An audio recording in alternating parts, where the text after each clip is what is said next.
पर चले गए हैं, तो इस वजह से वो इस मौजूदा अदालत में अब बहस करने के लिए तैयार नहीं थे। हालांकि हमारी तरफ से पूरा हमने इस बात पे कंसिस्टेंटली रिक्वेस्ट की थी, क्योंकि तफ्तीश मुकम्मल है और उस तफ्तीश के अंदर इमरान खान साहब और बाकी जो मुल्ज़मान हैं वो पूरी तरह से गुनहगार पाए गए हैं और उनकी जो कलेक्शन ऑफ एविडेंस की गई थी वो कनेक्ट करती है और इन्वेस्टिगेशन के पर्पज़ को आज तक तो कंप्लीट थी, लेकिन अब उनसे रिकवरीज दरकार हैं उन डिवाइसेस की, उन मोबाइल फ़ोन्स की कि जिसके थ्रू वो मुख्तलिफ सोशल मीडियम के पेजेस को इस्तेमाल करते हुए, ग्रुप्स को इस्तेमाल करते हुए उन्होंने इदारों के हवाले से हर्जा सराई की। उन्होंने कॉमन इंटेंशन से एक अवाम के अंदर एक पूरा जहन उनका बिल्टअप किया, जिसकी वजह से अवाम ने, आपने देखा कि पहले भी प्रोटेस्ट होते रहे और वो प्रोटेस्ट जो थे वो असम्बलियों के सामने हुआ करते थे या वो CM हाउस के सामने हुआ करते थे, लेकिन इस कैंपेन के नतीजे में वो सारा का सारा प्रोटेस्टेंट्स जो थे उन्होंने GHQ से लेकर ISI के दफातर और जो आर्मी तनसीबात पे हमले किए थे,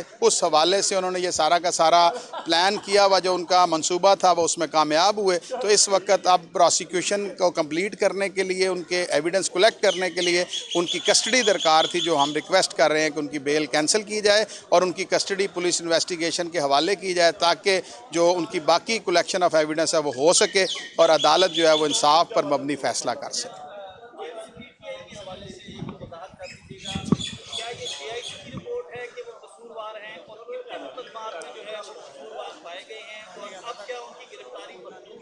देखिए, बात यह है कि बाकी केसेस का, क्योंकि मैं स्पेशल प्रोसिक्यूटर नहीं हूं तो उस पर तो मैं कमेंट नहीं कर सकूंगा, लेकिन जो आज वहां पर बाकी प्रोसिक्यूटर्स भी मौजूद थे तो तफ्तीश वहां मुकम्मल थी और वो तमाम केसेस के अंदर ना सिर्फ गुनहगार हैं। देखें, अब केसेस, कोई लिबर्टी में केस हुआ, किसी ने लिबर्टी हमला कर दिया, किसी ने मियाँ वाली में हमला कर दिया, किसी ने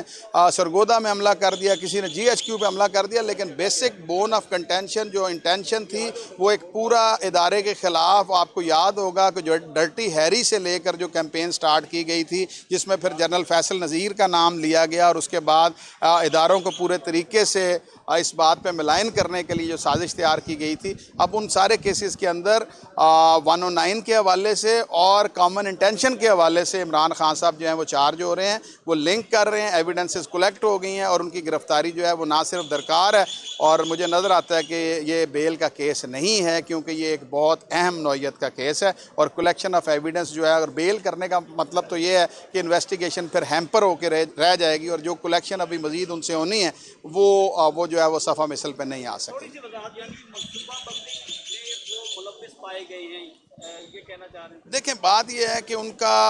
अभी तक जो एविडेंस आई है उस एविडेंस के मुताबिक, जैसे वो गिरफ्तार होने से पहले उन्होंने, आपको याद होगा कि कैंपेन चलाई थी रेड लाइन के हवाले से। देखें, यहाँ पे गिरफ्तारियाँ, इल्ज़ामात लगते रहते हैं, लोग प्रोसेस ऑफ लॉ को अडॉप्ट करते हैं, लेकिन कभी ये नहीं कहा गया, मैं आपके सामने बात रखता हूँ, मैंने 3.5 साल राना सनाउल्लाह का केस किया, उन्होंने तो कभी ये नहीं कहा था कि फैसलाबाद जाके आप ISI के दफ्तर पर हमला कर देना अगर मेरी बेल ना हुई या मुझे इंसाफ ना मिला। 3.5 साल वो केस उन्होंने पूरे तरीके से अदालत में पेश होकर सामना किया और बाय द एंड वो अदालत ने उनको बरी कर दिया। तो ये जो रेड लाइन के हवाले से जो ये पूरी एक कैंपेन की गई थी, ये सारा उसका नतीजा, और वो एविडेंसेस मौजूद हैं, वो उनके, अगर आप देखें जो उनके ट्विटर वेरीफाइड अकाउंट्स हैं उससे वो कैंपेन वो कलेक्ट की गई है और जो बाकी